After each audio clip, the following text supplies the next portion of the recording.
আমি সাইকেলের পিছনে বসে আছি, অমিত চালাচ্ছে। তো এই লেট করে রাকেশ দা এসেছে। কি চাই কি চাই? কিছু নেই, কিছু নেই।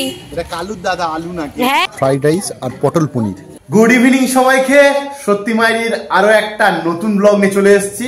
আশা করছি সবাই ভালো আছো। আর আজকের আমরা যাচ্ছি, একটা দাদা নিমন্ত্রণ করেছে আমাদেরকে কার্তিক পুজোতে। আর সেই কার্তিক পুজো বাড়িতে আমরা যাচ্ছি।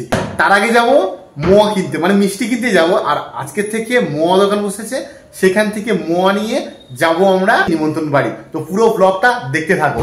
অমিত চলে গিয়েছে মোয়া নিতে, আমরা নিমন্ত্রণ বাড়ি যাব, তাই এখান থেকে একটু মোয়া নিয়ে যাব। এই মোয়ার দোকানটা আজকেই ওপেন হয়েছে, তো একটু আগে অবধিও ভীষণ ভিড় ছিল, বুঝলে। তো এখন রাত হয়েছে, তো বেশি 8টা 10-15 বাজে, এখন রাত হচ্ছে আস্তে আস্তে, তো ওই জন্য দোকানটায় ভিড়টা একটু কম। আজকে থেকে শুরু হলো। মিষ্টি নেওয়া হয়ে গিয়েছে। আমরা এখন পাড়ার ভিতরে রাস্তা দিয়ে যাচ্ছি, আমি সাইকেলের পিছনে বসে আছি, অমিত চালাচ্ছে। তো বেশ ভালো লাগছে, অন্ধকার অন্ধকার মতো। তো অমিত, কিরকম লাগছে? বেশ ভালো লাগছে, বেশ ঠান্ডাও লাগছে ভালো। ও আমাকে এক্ষুনি বলছিল যে এইরকম একটা জায়গা হলে ভালো হয়, বেশ অন্ধকার অন্ধকার থাকবে, পাড়ার ভেতরে রাস্তা হবে, খুব ভালো লাগে, ঠান্ডার মধ্যে উপভোগ করা যাবে। তো এখানে কিছুটা পাচ্ছি, আবার গাড়ি চলে আসছে, যেরকম হয় আর কি। আমাদের ওখানে ঠান্ডাটা একটুও বোঝা যায় না, বাট এখানে এসে কিছুটা বুঝতে পারছি। আমরা চলে এসেছি স্বপনদার বাড়ি। এত কিছু, আর এই স্বপনদা আর এই বৌদি। কার্তিককে পরে দেখাচ্ছি, স্বপনদার মেয়েকে দেখাবো। স্বপনদার মেয়ে এখন,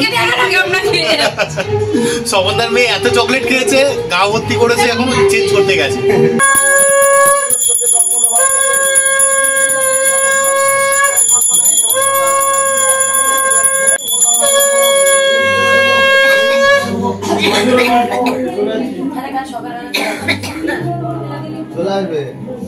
সকালবেলা চলে আসবি। এটা হলো স্বপনদার মেয়ে, ও একা একা খেলছে এখন।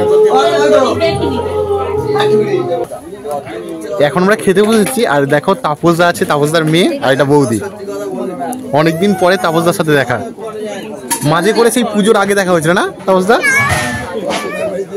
খেতে বসে গেছি, পাতে চলে এসছে লুচি আর পনির কাবলির তরকারি। ভানুদাকে কখন থেকে ফোন করছি রাকেশদাকে, ভানুদা আর রাকেশদা আসছে না। আমি আরো একটা লুচি নিয়ে নিলাম। এই লেট করে রাকেশদা এসছে। ফ্রাইড রাইস আর পটল পনির। এবার চলে এলো চাটনি আর পাঁপড়। এবার চলে এলো মিষ্টি, দু রকম। মৌলি মিষ্টিটা খানি ওকে দিয়ে দিয়েছে। আমাদের খাওয়া দাওয়া কমপ্লিট হয়ে গেল, এবার আমরা বাড়ির দিকে যাচ্ছি। আর এখানে ভানুদা দাঁড়িয়ে আছে, আর রাকেশদা একজনকে দিতে গেল। ভানুদারা খায়নি, এবার আমরা চলে যাচ্ছি বাড়িতে, রাকেশদারা পরে খাবে। রক্ষাকালী মায়ের মন্দিরের সামনে এলাম, ঠাকুরকে একবার দর্শন করে গেলাম। অবস্থা দেখো, ঠান্ডা পড়েছে, এরপরে আসলে বোঝা যায়। কি চাই কি চাই? কিছু নেই, কিছু নেই। এটা কালুর দাদা আলু নাকি? হ্যাঁ, এর নাম আলু, এ কালুর দাদা, আমার দাদা বলেছে।